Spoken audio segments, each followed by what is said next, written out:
Take with you my blessings and the hope of the Empire. Find him and close shut the jaws of Oblivion. Yo, good morning, good afternoon, good evening. It's Araphel. I wanted to do a reaction/discussion video to Bethesda's newest video, the official reveal of the Elder Scrolls 4 Oblivion Remastered. Now, a little bit about my background with the Elder Scrolls. I have close to 10,000 hours played in the Elder Scrolls Online, which is their MMORPG. I had an extensive amount of time played into Skyrim, definitely more so of a casual player with that game. But that game, I'm sure, much like many people, it sparked and ignited my curiosity and love for action-adventure RPGs. And from there, I went on to continue to play more and more of those, and it's actually become my main gaming genre that I enjoy the most.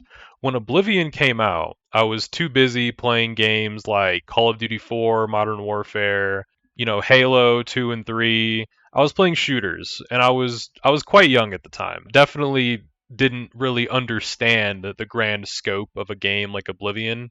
And I've tried to go back and play Oblivion before, but the reality is the graphics just weren't it for me.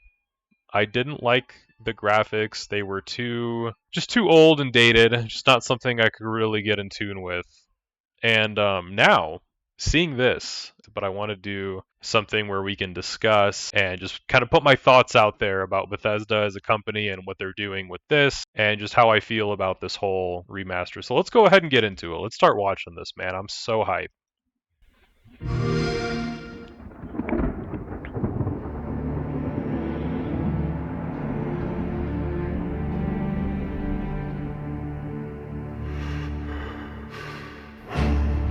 The others, they would take you to the tower. They're behind us. This ends here.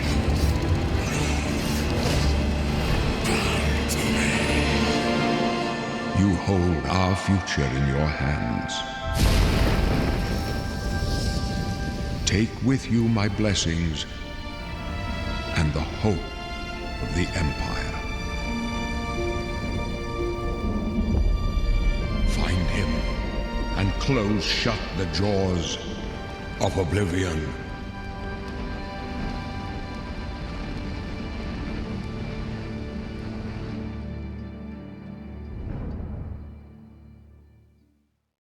Dope little intro. 20 years later.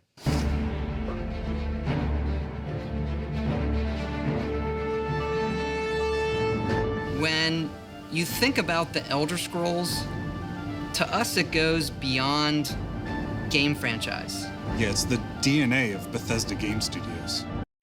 That's absolutely true. I mean, every Bethesda game we've seen, Fallout, the Elder Scrolls series, Starfield, they all have that same DNA.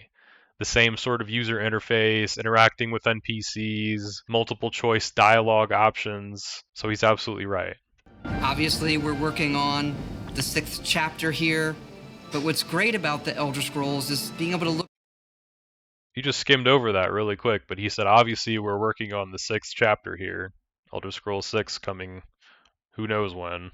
back at all of the chapters, Skyrim, Oblivion, Morrowind, Daggerfall, Arena, and each of them try to define role-playing games and open-world games for their generation. Fans got so connected with the worlds we've made and these stories we're telling, and it's really amazing. Oblivion was a real defining moment in the series and for how we make games as a studio. I think when it comes to a remaster, we want people to feel the way they did then, but it's still a game of its time. You want to keep those bones in place. You want some of that old charm. He says old charm, but we know he all means that old jank, because games like this, they were janky and some of it was funny at the time. But like he said, I still think it's important to have some of that OG jank with a fine coat of paint on it.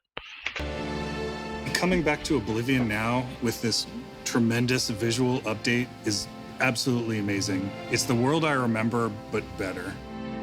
There's so much there, both for the Elder Scrolls world and also this evolution of our games, I think is really, really important for people to take a look back at. Looking back and seeing everything we've accomplished in the past 20 years and working with these people, like, it's really special. Yeah, there are still quite a few people that I've worked with for that long, and it sort of gave me the warm fuzzies. Oh my God, it's been 20 years? I think the thing that gets me the most is the music. Like, when you hear that music at the main menu, there's just like... there's this, like, flood of nostalgia. So obviously the menu music there is super nostalgic for people who play that. I feel that way about Skyrim. When I hear Skyrim boot up, it's like, yo, holy shit. Oblivion is the beginning of who I am. As an individual, as a game developer, it all starts with this. I don't even think it took me till release to realize how big this was. People loved it. Like, they loved it. Such a key moment in our history of making games and the evolution of how we build these worlds, and having players be able to come back and experience that is really amazing. We had that really special moment of coming out into the world for the first time, what that meant to this game. Every time we think about Oblivion, it's, what if we could give that moment to everybody again? Yeah, so a little bit of background about... So I have played Oblivion before. I've played the little intro sequence where you're with the Emperor and you're breaking him out of the prison, or maybe he's breaking you out. I can't remember exactly what happened. But as soon as you come out into the overworld in Cyrodiil, I just remember a sense of, like, freedom to where it's literally overwhelming. Like, there was too much to explore, too much to look at, and I just closed the game right down. And I played through that intro sequence maybe like 3 or 4 times, and I could just never get past it. I'm really hoping I can with this remaster, you know, that fine coat of paint we're talking about. I actually have it downloading right now as we speak, very slowly, and my internet's super jank at the moment. But as soon as it's done downloading, I'm going to hop on there. I'm going to probably live stream it and obviously record it because I'm just super excited for this. I was born 87 years ago. For 65 years, I've ruled as Tamriel's emperor. OG graphics. But for all these years, I've never been the ruler of my own dreams. I have seen the gates of Oblivion, beyond which no waking eye may... Like, come on, bro. That's insane.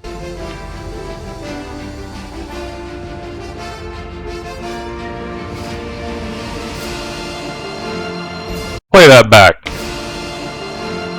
Chat, clip that. Bro, I mean, come on. That just looks so glorious.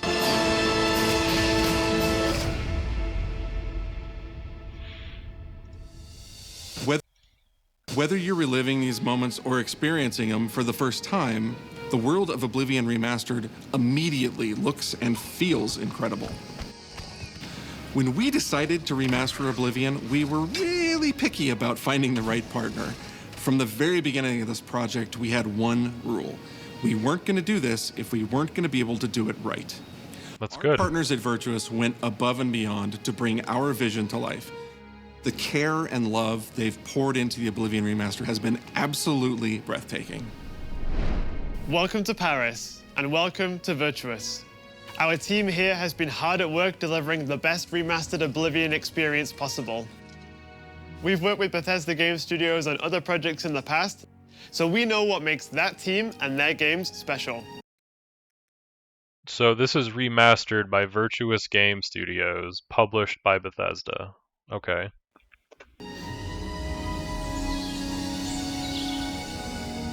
We wanted to make the remaster more friendly to gamers with modern hardware. This is Oblivion in its most complete form. I mean, that's just insane. That looks so good. About time someone got here. Huzzah! Yeah, I mean, it's just night and day. I guess 20 years... Some Elder Scrolls lore will now be able to experience the events that set the stage for Skyrim. You embark on an epic journey to stop the Mythic Dawn cult. The time of cleansing draws nigh. From unleashing the Daedric Prince of Destruction. I was going to say 20 years of technological improvement will make that kind of difference, I suppose. But this truly just looks insane.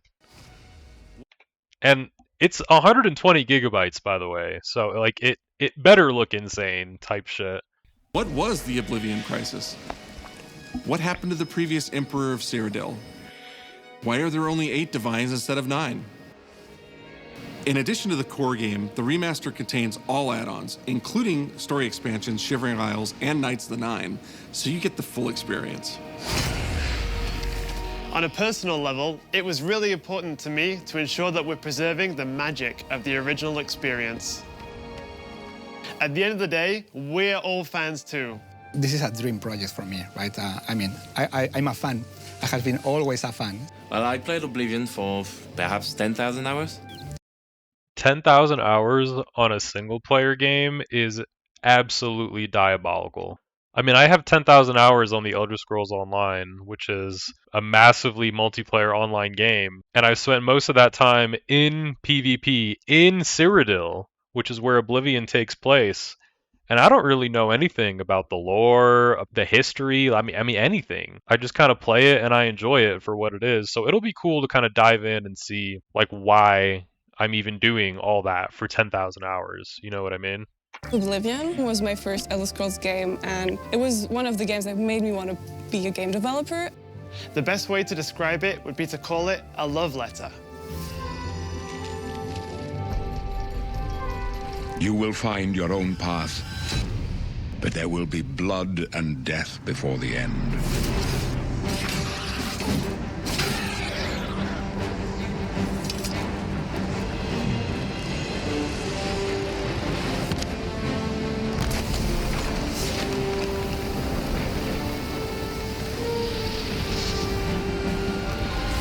The technology we used to create the original was cutting edge at the time, but tools have come a long way since then. Yes, they have.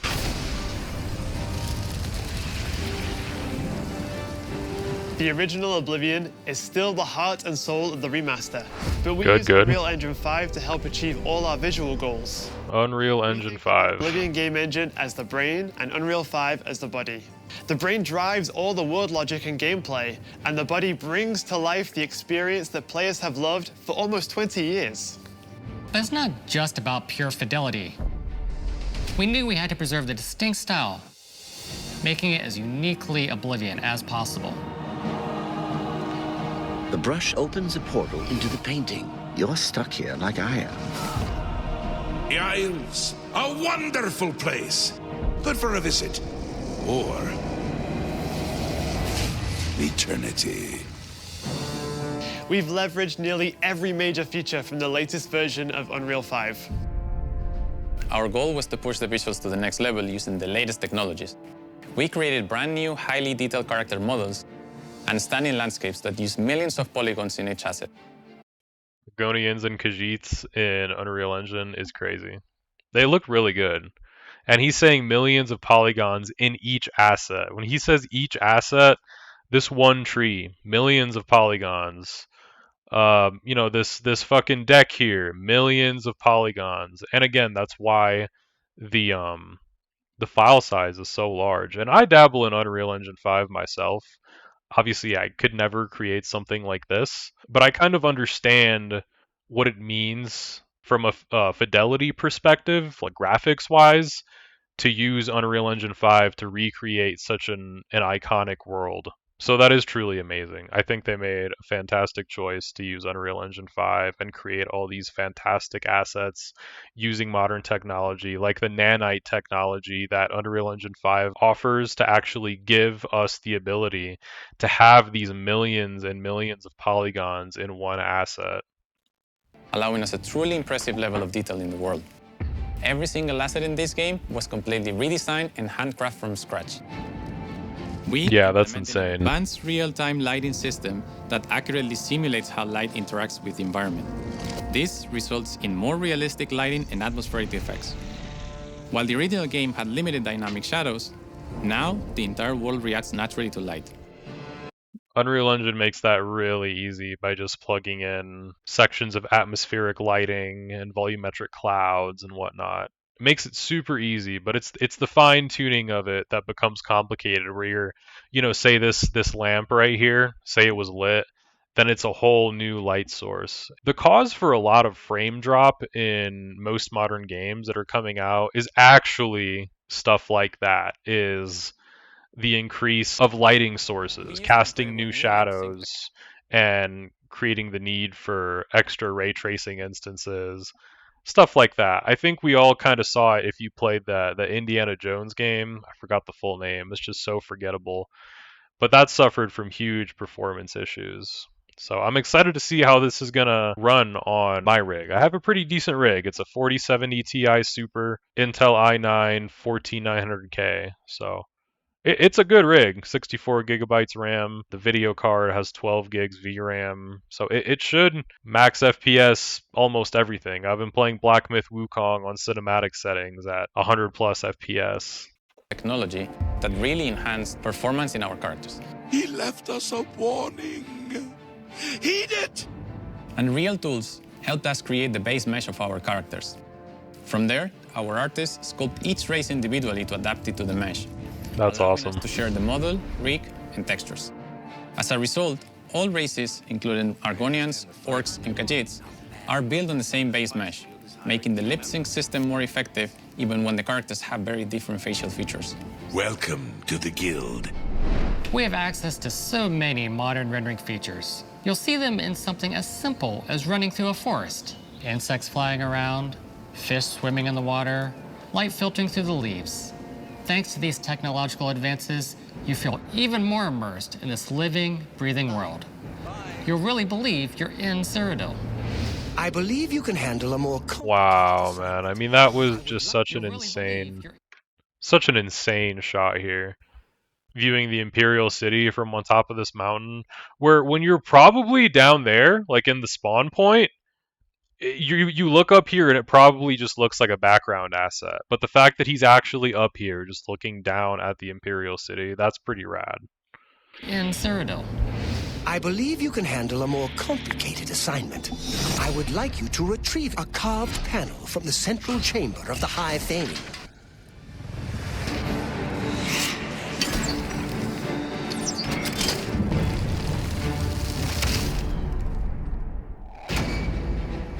It's not just visuals that we've modernized in the remaster.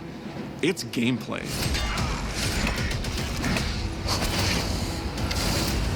It's UI and UX. It's audio. We've updated features and systems across the board. So they updated the UI user interface and combat, apparently. It looked like it was just a little bit more visceral looking, like there was a sort of reaction when he got hit and the blood splatter. I'm pretty sure the original didn't have any of that. You sort of just hit a monster with your sword and it ragdolled over.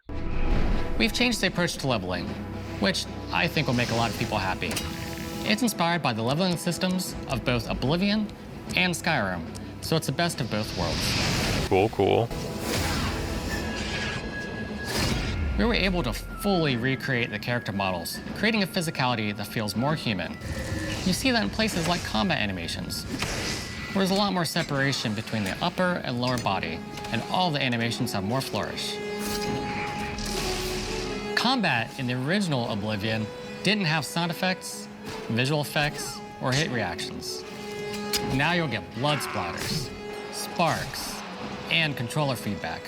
Very cool. It's a little thing, but little things add up to make the combat more modern and engaging. 100%. Little things add up. There's a proper third-person perspective now. The original had third-person, but there was no crosshair, and we felt the experience could be modernized. One of our goals was to have a third-person view that compared to Starfield in terms of playability. Now, the third-person perspective has all the same control you get from the first-person view. You have my ear, citizen.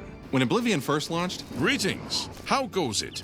How are you? disk storage limits meant The good old Oblivion NPC meme format. we couldn't have unique voiceovers for all the races. So we've gone back and recorded new lines of dialogue. Each race represented in the game now sounds unique. Can't stand the sight of those creatures. We also made sure to keep in all of the quirkier dialogue. I really like the way they say hello. Sometimes it's so random, and then they just, hi there. Hi there. But it's like so nice and creepy at the same time. Stop! You violated the law. Stop! You violated the law. Stop, criminal scum! Stop right there, criminal scum. Cheese for everyone. Cheese for everyone! Hell yeah, good old Shio. Uncle Shio. To steal one of the Elder Scrolls from the Imperial Palace, you need to find the reading room. The blind priests will deliver a scroll to you there. Do not speak to the priests. They're blindfolded. I've chosen you because you are the best. Good luck. They've chosen you because you are the best. That's honestly just top tier writing.